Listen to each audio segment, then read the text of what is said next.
My name is Rizo. I lost both my parents when I was young, and I was raised by my grandmother.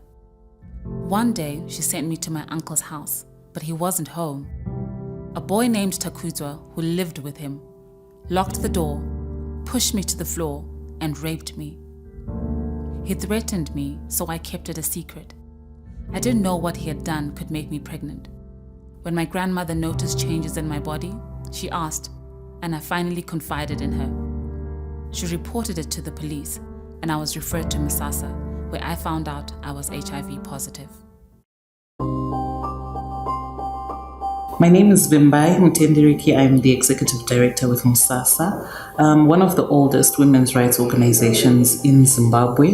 The core business that we deliver here at Musasa is firstly response services for survivors of gender-based violence. And for us, that means a comprehensive package where we offer counseling, legal support, as well as shelter support for survivors of violence. At the heart of what we do are shelter services. For us, shelter services are very critical in that they offer ongoing support for survivors of violence where they can come, though temporarily, but fairly long-term, where they can get support through either the justice system, the medical system, or just receiving counseling and other psychosocial support to recover from situations of gender-based violence. We run 14 shelters across the country as Musasa, and for us, it's one of the core packages that we offer because we've found that it makes, the difference between life and death sometimes for survivors, where they have a place of refuge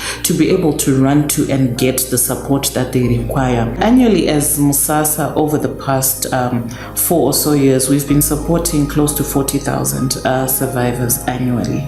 And this is a combination of survivors who walk in, survivors reached through our mobile services, and also survivors through our toll-free helpline and our shelters. But if we're zoning in on our shelters, there is a great need for sheltering services in Zimbabwe. If we look at our annual statistics as Musasa, over the past 4 years, we've had annually over 5,000 survivors, and at the peak, close to 7,500 survivors in a single year.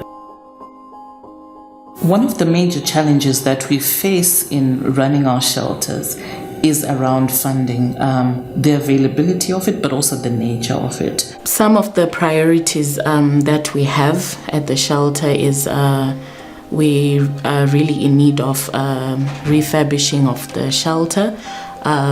For example, we've got leakages, we've got broken doors and broken windows, which is hinders the safety of our survivors. And we also have another priority, which is the children play area, where our children need to also feel at home when they're in the shelter. If you would like to support organizations responding to GBV, you can give your gift at www.weareonefund.org. Coming together against GBV.